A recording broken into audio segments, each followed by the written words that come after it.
Welcome to the Near Memo, a weekly conversation about search, social, and commerce. What happened, why it matters, and the implications for local.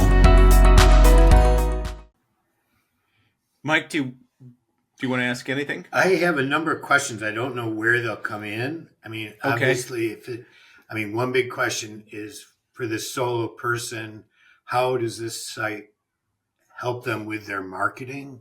That's both SEO and GBP enhancement, photos, all the things that help in local. So there's that. And again, there may be a more appropriate place to slot it.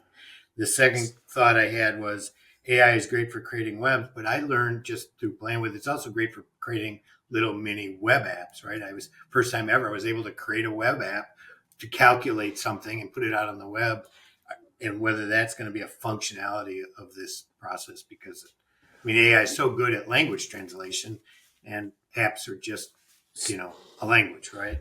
And then the third question I have is analytics.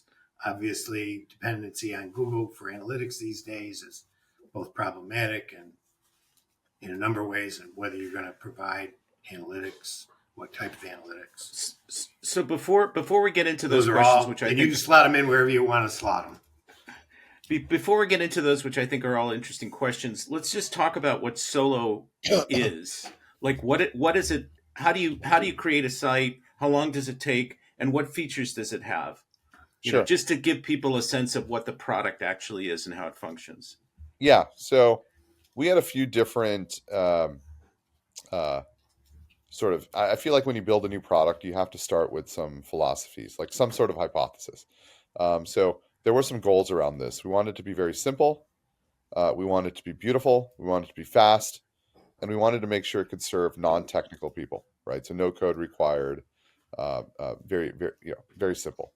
So basically at Soloist.ai, the first step is you click create a website.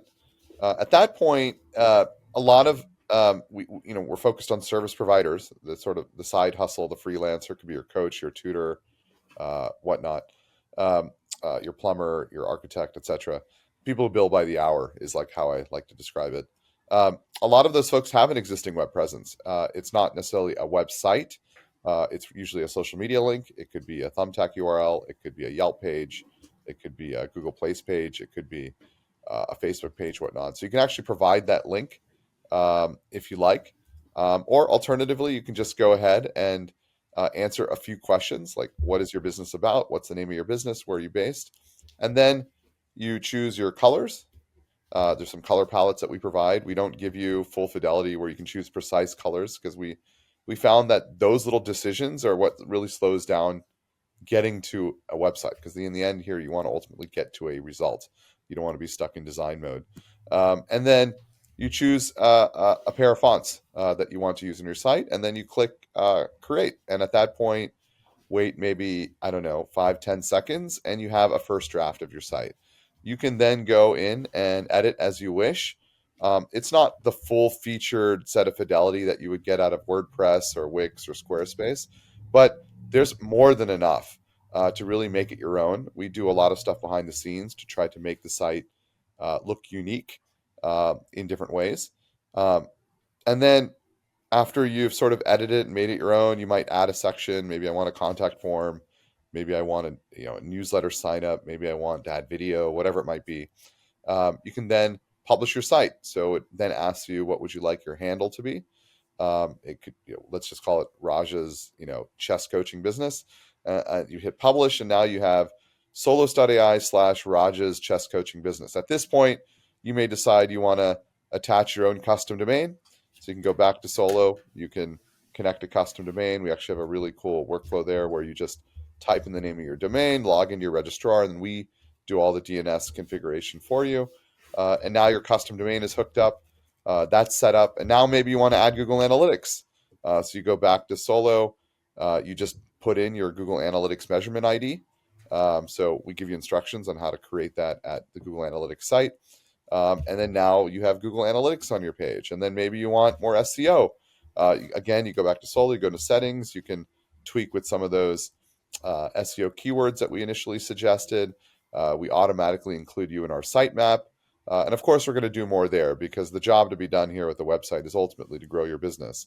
So that is certainly where we're thinking about what comes next.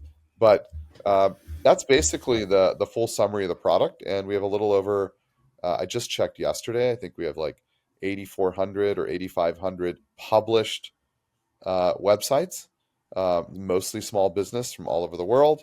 And then we actually have another metric, which is active websites, which is based on a whole bunch of criteria. Just because you, and to be clear, just because you may not qualify as one of those criteria doesn't mean you're inactive.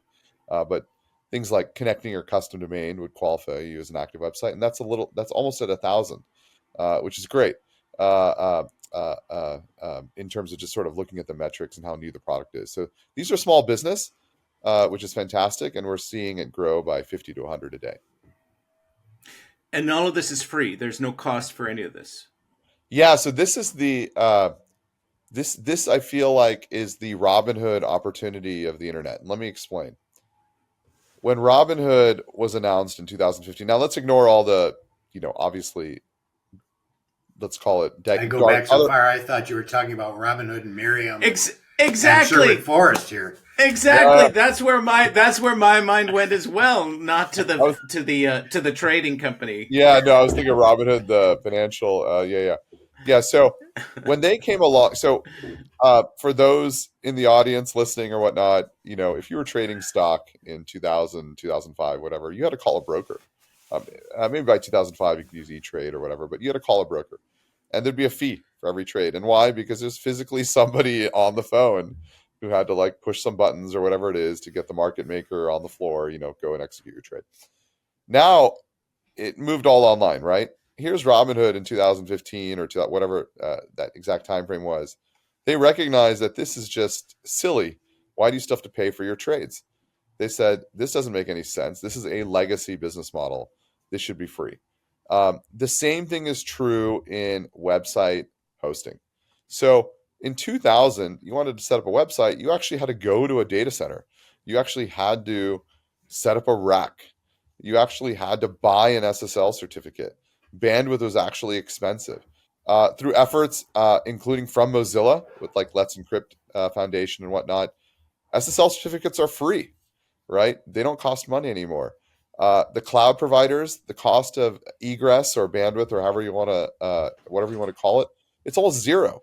And most small business sites are only getting like 50 to 100 visits a month. And so, interestingly, we ran a bunch of models internally. I wouldn't say a bunch. We ran a model internally. Back of the hand, napkin, spreadsheet, whatever.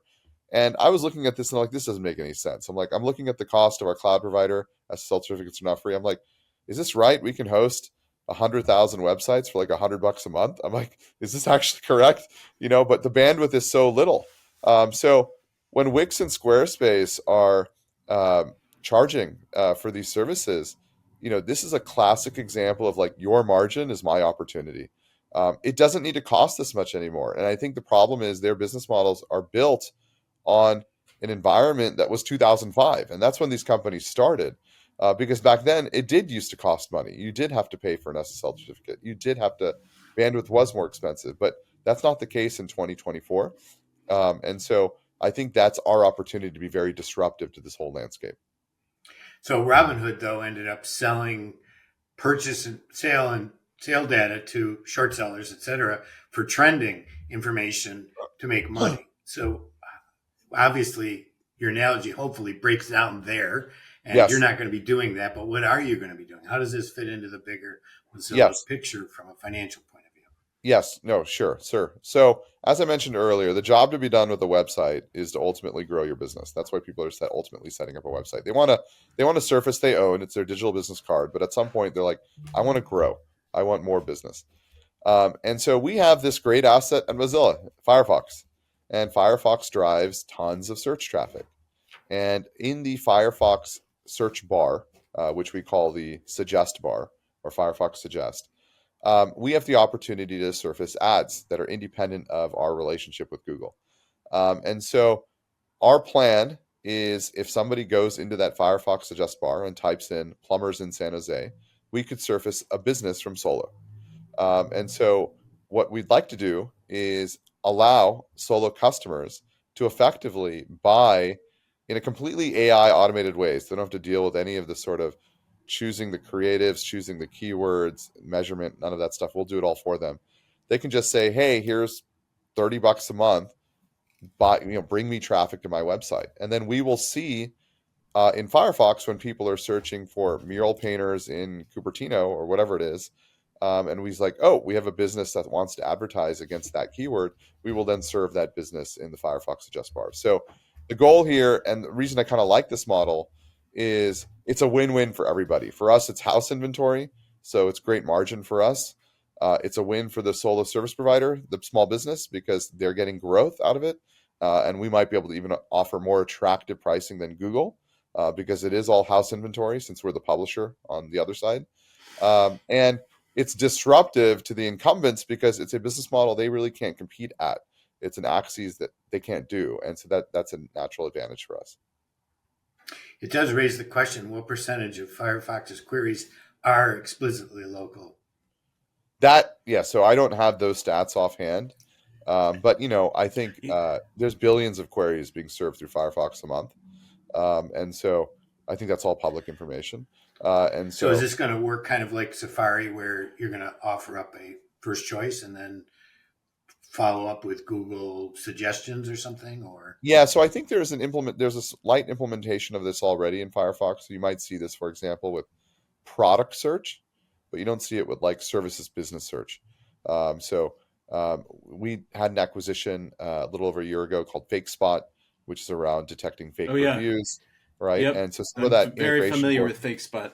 Yep. yeah, so some of that integration work into Firefox is related to serving products with more authentically reviewed, authentic rating when you search for specific products, and we kind of serve that as an ad. So there is I don't know what's available in like Firefox public distribution versus their nightly builds or whatnot, but these are things that are already happening. so this issue of preferencing an internal website, it strikes me that it has a flavor of what Apple just did by allowing businesses to verify their listing with Apple, whether e-commerce or home businesses, developing a level of trust within the Apple ecosystem. So Apple knows and Apple is requiring some sort of Dun and Bradstreet number, some sort of thing to prove that they are real. Right. And so creating a trust environment within sort of the spotlight search. Are you doing anything similar? Are you going to be validating these businesses or verifying that they really exist? I mean, or is it just people who create websites can buy ads? Um, there's a natural validation because you have to pay money. In some ways, at that point, you do have to. Spammers pay money because they Yeah. make money, right? No, that's true. No, and that's Lead fair. gen pays money because they make money. Yeah, I You mean see an that example in Google of all that the time. an example of that, Raj, would be, there's a lot of HVAC, or historically there's been a lot of HVAC fraud, which is quite elaborate, and these look like legitimate businesses. People call them up, and there's a whole fraudulent thing going on. So there's nothing to stop scammers or fraudsters from setting up a website and making it look very real, and then you know it's not necessary. It's certainly Section 230 probably exempts Mozilla and anybody from any responsibility for any of that stuff. But do you guys have any kind of thoughts about that? That's what Mike's asking, really. If Yeah. people start So exploiting, because this is so simple, people might exploit it for that kind of purpose. we do have. I guess I'll share uh, what I do know. So we do have an ad quality team, and they do audit all of the advertising that goes through Firefox. Firefox, obviously, very focused on privacy preserving ads, and making sure um, we're not using data in nefarious ways and things like that. And so my hope would be that such things would be identified pretty quickly, and then rectified. Um, I have not thought about automation around that. I kind of describe these as second order problems, meaning if we got to a point where we have so many people buying ads against solo businesses that this starts becoming a problem. In some ways, it's a good problem, because it means the business model is working, and now we have to address this. But I do have some confidence that we made another acquisition earlier this year called Anonym. Not sure if you're familiar with that company, but they're related to privacy preserving ads. Um, there's a lot of ad firepower internally at Mozilla in terms of people, strengths, knowledge. That I'm confident that we would land at an approach that can work and scale. I mean, Greg and I have a lot of experience with this fraud, just so you know, and it's pretty pervasive and it's very devastating to the public. And looking at Google, where they have taken your approach, which, we'll deal with this when we get to scale. The problem is that the system isn't secure from the get go. And thus the holes are so big that you can drive literally in Google semi trucks worth of spam through them to deceive local clients. And I think personally that you ought to address the security issues up front. Look at Apple as a model. It can be automated, put your Dun and Bradstreet number here, upload a copy of your DBA, whatever, and it could be built in right from the get-go. So there's some measure of trust built into the system. So you don't have to go back and retrofit it and try to fix the ads that are coming in from deceptive websites. It's totally fair, and I need to take it back. I just simply haven't right. really And if you thought need to about this. see what can happen, come look at some of my writing. What Google has done in the local market is criminal, literally. And we're seeing criminal behaviors, and these folks don't stop at anything. And so, that's security up front goes a long way. Right. I mean, there's sort of a trust crisis online, but that's a whole different conversation. Right. But Mozilla is the center of trust and should be the center of trust. And should that's part of their brand. Exemplary security procedures. So I hold you to a high bar. I'm not critical of you. No. I think it's totally fair. I'm a little flat-footed because I haven't really thought about that scenario yet because we're a little bit far from that step. We haven't even introduced advertising or monetization into Solo yet, so I'm just not sort of there yet. So let's talk about how you think about the product sort of going forward, right? I mean, before we got started with the recording, you were talking about feature creep and not wanting to get distracted by adding complexity. So tell us about how you're thinking about how this evolves going forward. And one question also that I had was, how elaborate a site can you build with Solo? Is there a 10-page maximum? Could you have 1,000 pages? Just give us a sense of that as well. Yeah. So, as I mentioned, a key sort of metric is what percentage of people actually finish their site. And that's really just reflecting on my own experience using Wix and Squarespace in the past. And they're great products, but there's just so many options. And the reason is they're catering for everybody. They're catering for the e-commerce vendor. They're catering to the corporate company page, whatever it might be. And so we're always doing this sort of exercise of like, is this editing tool necessary?